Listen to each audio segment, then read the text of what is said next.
নমস্কার, অ্যাস্ট্রো উইজডমে সবাইকে স্বাগত। এখানে জ্যোতিষশাস্ত্রের আলোয় আমরা উন্মোচন করি জীবনের গভীর রহস্য আর সম্ভাবনার দিগন্ত। প্রতিদিনের জ্যোতিষ চর্চার মধ্য দিয়ে আমরা খুঁজে পাই সুখ, সমৃদ্ধি আর প্রজ্ঞার নতুন পথ। তাহলে প্রস্তুত তো?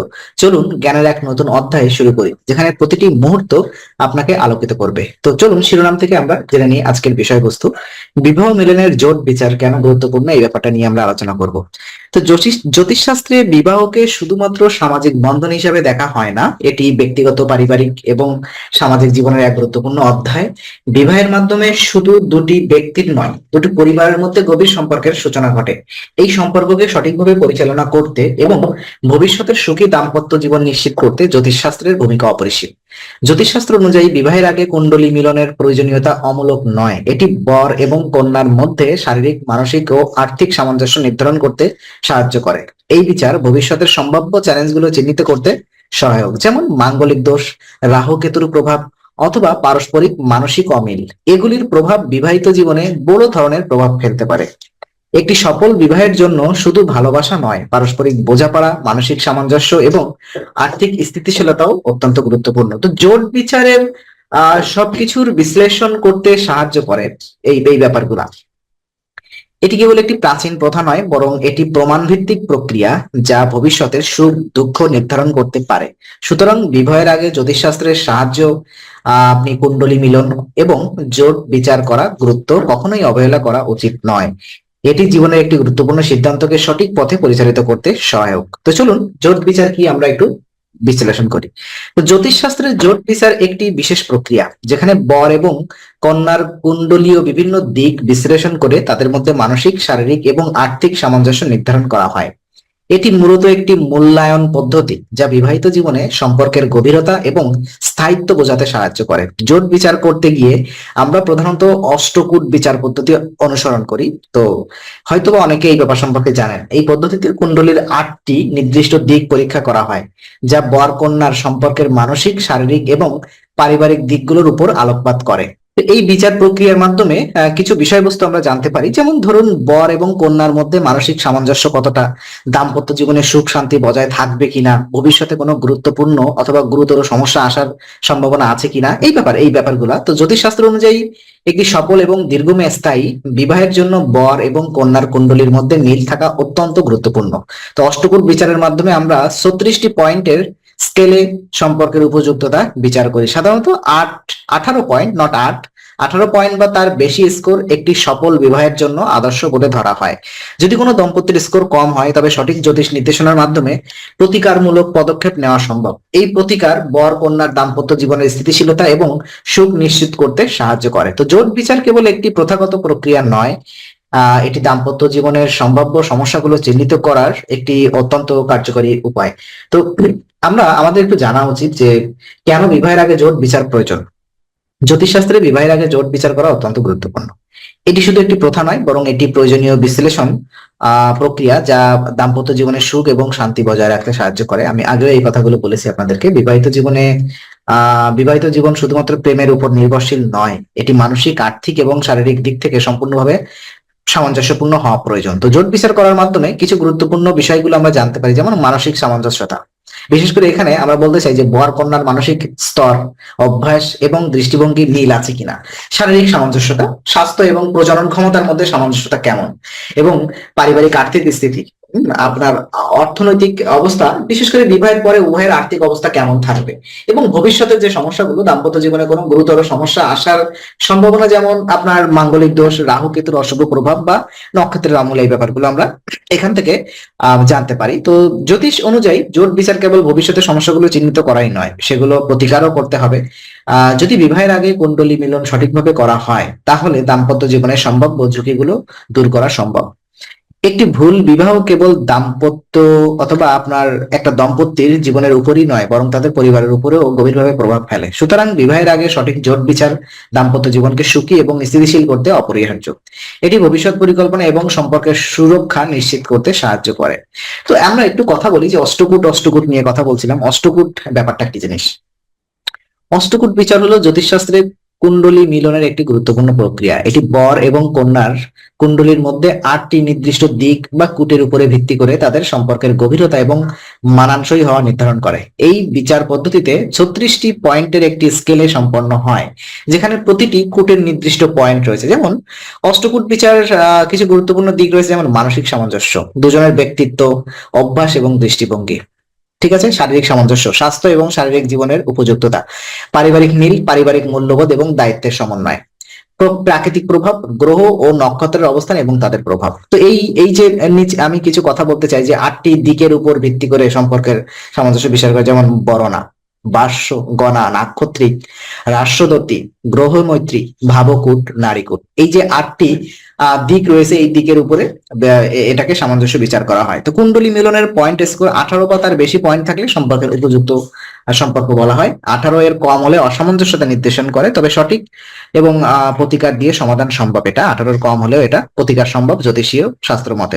অষ্টকূট বিচার দাম্পত্য জীবনে সাফল্যের জন্য একটি দিক নির্দেশনা, এটা সবাই বুঝতে পেরেছেন আই থিঙ্ক। তো এটি সম্পর্কের স্থায়িত্ব, সুখ এবং ভবিষ্যৎ ঝুঁকির পূর্বাভাস দিতে সাহায্য করে। যদি এই বিচারে কোনো ত্রুটি পাওয়া যায়, তবে সঠিক জ্যোতিষ প্রতিকার গ্রহণ করা উচিত। তো এবং আমরা চলুন একটু অষ্টকূটের 8টা যে বিষয় নিয়ে আমি কথা বলেছিলাম এগুলো নিয়ে একটু কথা বলি। যেমন অষ্টকূট বিচার বর কন্যা সম্পর্কে সামঞ্জস্য নির্ধারণ করতে 8টি গুরুত্বপূর্ণ দিক বিশ্লেষণ করে, এটা সবাই জানেন। তো একটু আগে আমি এই 8টি দিকের কথা আপনাদেরকে বলেছি। প্রতিটি দিক দাম্পত্য জীবনে একটি নির্দিষ্ট ক্ষেত্রের প্রতিফলিত করে এবং এর মধ্যে বর কন্যা সম্পর্কের গভীরতা এবং স্থায়িত্ব বোঝা যায়। যেমন বর্ণায় আপনি 1 পয়েন্ট পাচ্ছেন। এখানে বর এবং কন্যার মানসিক স্তরের সামঞ্জস্যতা বিশ্লেষণ করা হয়। এটি তাদের বোঝাপড়া এবং দৃষ্টিভঙ্গির মিল নির্ধারণ করে। বাস্য 2 পয়েন্ট পাবেন আপনি এখানে। তো বাস্য বর কন্যার পারস্পরিক আকর্ষণ এবং সম্পর্কের ভারসাম্য বোঝায়। এটি দাম্পত্য জীবনের সম্পর্ক কতটা প্রগাঢ় হবে তা নির্ধারণ করে। গণা কি? গণা এখানে 6 পয়েন্ট আপনাকে দেওয়া হচ্ছে। তো গণা বিশ্লেষণ করে বর কন্যার ব্যক্তিত্ব এবং আচরণের মিল। এটি তাদের স্বভাব এবং চরিত্রের সামঞ্জস্যকে মূল্যায়ন করে। নাক্ষত্রিক, এটা হচ্ছে 1.5। তো এটা একটা আবেগীয় সংযোগ এবং মানসিক সামঞ্জস্যতা যাচাই করে। বর এবং বিশেষ করে কন্যার মধ্যে মানসিক সমতা থাকলে সম্পর্কে আরো দৃঢ় হয়। রাষ্ট্রদূতী, এটা হচ্ছে 5 পয়েন্ট পাবেন আপনি এখানে। রাষ্ট্রদূতী পারস্পরিক বিশ্বাস, সমঝোতা এবং বলা যায় এটা সম্পর্কের স্থায়িত্ব নির্ধারণ করে। এটি দাম্পত্য জীবনের মূল ভিত্তি। এটাই দাম্পত্য জীবনের মূল ভিত্তি হিসাবে রাষ্ট্রদূতীকে বিবেচনা করা হয়। গ্রহ মৈত্রী বর কন্যার গ্রহের বন্ধুত্ব বা বিরোধ বিশ্লেষণ করে। এটি তাদের সম্পর্কের উপর গ্রহের প্রভাবকে চিহ্নিত করে। ভাবকূট, 7 পয়েন্ট পাচ্ছেন আপনি এখানে। তো ভাবকূট বর কন্যার মানসিক সামঞ্জস্য এবং গভীর সম্পর্কের স্তরে নির্ধারণ করে। এটি দাম্পত্য জীবনের মানসিক স্থিতিশীলতা বজায় রাখতে সাহায্য করে। নারীকূট, এটা 8 পয়েন্ট পাচ্ছেন। নারীকূট বর কন্যা স্বাস্থ্য এবং প্রজনন ক্ষমতা সামঞ্জস্য নির্ধারণ করে। তো এটি ভবিষ্যৎ প্রজন্মের জন্য অত্যন্ত গুরুত্বপূর্ণ। 36 পয়েন্টের মধ্যে 18 বা তার বেশি পয়েন্ট থাকলে আদর্শ বিবাহের ইঙ্গিত দেয়। তো কম পয়েন্ট পাওয়া গেলে এটা জ্যোতিষ প্রতিকার আছে এটার। তো এই ব্যাপারগুলো নিয়ে পরে কখনো কথা বলা হবে। তো চলুন আপনার মাঙ্গলিক যে দোষ এবং এর প্রভাব কি কি হতে পারে। তো জ্যোতিষ শাস্ত্রে একটি গুরুত্বপূর্ণ ধারণা। তো এটি মঙ্গল গ্রহের অবস্থানের কারণে বর বা কন্যার কুণ্ডলিতে সৃষ্ট এটি বিশেষ প্রভাব। এই দোষ দাম্পত্য জীবনে বিভিন্ন সমস্যার কারণ হতে পারে যদি সঠিকভাবে নির্ণয় বা প্রতিকার না করা হয়। মাঙ্গলিক দোষ কিভাবে হয়? যদি মঙ্গল গ্রহে অথবা মঙ্গল মার্স, যেটা প্রথম, চতুর্থ, সপ্তম, অষ্টম বা 12তম ঘরে অবস্থান করে, আমি আবারও বলি, প্রথম, চতুর্থ, সপ্তম, অষ্টম বা 12তম ঘরে যদি এটা অবস্থান করে, তবে সেটি মাঙ্গলিক দোষ সৃষ্টি করে। এটি উভয় বর এবং কন্যার কুণ্ডলিতে থাকতে পারে। মাঙ্গলিক দোষের সম্ভাব্য যে প্রভাবগুলো সেটা হচ্ছে আপনার দাম্পত্য জীবনে অশান্তি ঘটবে, মানসিক এবং শারীরিক দূরত্ব সৃষ্টি হবে, আর্থিক সমস্যা তৈরি করবে, স্বাস্থ্যের উপরে নেতিবাচক প্রভাব ফেলবে, বিবাহ বিচ্ছেদ বা সম্পর্ক ভেঙে যাওয়ার একটা বিস্তর সম্ভাবনা রয়েছে। তো মাঙ্গলিক দোষের যে সমস্যা সমাধানগুলো বিশেষভাবে বলা হয় সেটা হচ্ছে মাঙ্গলিক কুণ্ডলীর সাথে মিল, বিশেষ করে মাঙ্গলিক দোষ থাকা ব্যক্তি অন্য মাঙ্গলিক ব্যক্তির সাথে বিবাহ করলে দোষের প্রভাব কমে যায়। বিশেষ পূজা বা যজ্ঞ, মঙ্গল গ্রহের শক্তি প্রশমিত করতে নির্দিষ্ট মন্ত্র, জপ, পূজা বা যজ্ঞ, কিছু নির্দিষ্ট রত্ন পরিধান, যেমন লাল প্রবাল, আপনি রেড কোরাল যেটাকে আমরা বলি, এটা আপনি পরিধান করতে পারেন। প্রথম বিবাহের প্রতীকী পূজা, অনেক সময় মাঙ্গলিক দোষ কমাতে প্রথমে কোনো প্রতীকী পূজা করা হয়, এটা সবাই আপনারা জানেন, কলা গাছ অথবা এই ধরনের বিভিন্ন গাছ। তো উল্লেখযোগ্য কিছু বিষয়, যেটা হচ্ছে মাঙ্গলিক দোষ থাকা মানেই বিবাহ সফল হবে না, এই সঠিক প্রতিকার বা মিলনের মাধ্যমে সমাধান করা সম্ভব। ঠিক আছে, এটা এটা একদম ভুল কথা। তো এখন চলুন আমরা একটা কথা বলি, কুণ্ডলী মিলন না হলে কি করবেন। তো সবসময় বর কন্যার কুণ্ডলিতে মানে জোট পুরোপুরি নাও হতে পারে, তবে অথবা জোট বলে মিল। তো তবে এই অর্থ এই নয় যে বিবাহ সম্ভব নয়। জ্যোতিষশাস্ত্রের বিভিন্ন পদ্ধতি এবং প্রতিকার রয়েছে এটার জন্য, যার মাধ্যমে কুণ্ডলীর অসামঞ্জস্যতা দূর করা যায়। যদি কুণ্ডলীর মিলন না হয় তাহলে কি কি করা যেতে পারে? বিশেষ জ্যোতিষী নির্দেশনা করুন, অভিজ্ঞ জ্যোতিষী বা কাছ থেকে পরামর্শ নিন। কোনো বিশেষ গ্রহের কারণে অমিল হলে তা শনাক্ত করে প্রতিকার করা যায়। প্রতিকারমূলক পদক্ষেপ: যজ্ঞ এবং পূজা। নির্দিষ্ট গ্রহের জন্য যজ্ঞ বা হোম করলে তার অশুভ প্রভাব কমে যায়। মন্ত্র জপ: সঠিক মন্ত্র জপ গ্রহের নেতিবাচক প্রভাব হ্রাস করে। রত্ন পরিধান: নির্দিষ্ট গ্রহকে প্রশমিত করতে যেমন নীলম, প্রবাল বা মুক্তোর মতো রত্ন পরিধান করতে পারেন। মাঙ্গলিক বা অন্যান্য যে দোষগুলো আছে, যেমন মাঙ্গলিক দোষ বা নারীকুট অমিল থাকলে, বিশেষ করে আমি আবার বলি, মাঙ্গলিক দোষ বা নারীকুট অমিল থাকলে জ্যোতিষ মতে প্রতিকারমূলক ব্যবস্থা নেওয়া সম্ভব। পারস্পরিক বোঝাপড়ার উপরে আপনাকে জোর দিতে হবে। বিশেষ করে কুণ্ডলী মিলন গুরুত্বপূর্ণ হলেও পারস্পরিক ভালোবাসা, বোঝাপড়া এবং সম্মান দাম্পত্য জীবনের প্রধান ভিত্তি। যদি উভয়ের মানসিক এবং আবেগীয় মিল শক্তিশালী হয় তবে কুণ্ডলীর অমিল প্রভাব কমে যায়। বিকল্প যে পদ্ধতি আপনি অনুসরণ করতে পারেন সেটা হচ্ছে আহ অষ্টকূট বিচার ছাড়াও বিভিন্ন জ্যোতিষ পদ্ধতি, যেমন নাবাসং চার্ট অনুসরণ করে বর কন্যার সামঞ্জস্য বিশ্লেষণ করা যায়। কুণ্ডলী মিলনের অমিল প্রতিরোধ নয়, সঠিক জ্যোতিষী এবং প্রতিকারের মাধ্যমে ভবিষ্যতের আপনি ঝুঁকি এড়িয়ে সুখী দাম্পত্য জীবন নিশ্চিত করা সম্ভব। তো চলুন আমরা একটু দেখি যে আপনার বিবাহিত জীবনে জ্যোতিষ শাস্ত্রের কি কি ভূমিকা রয়েছে।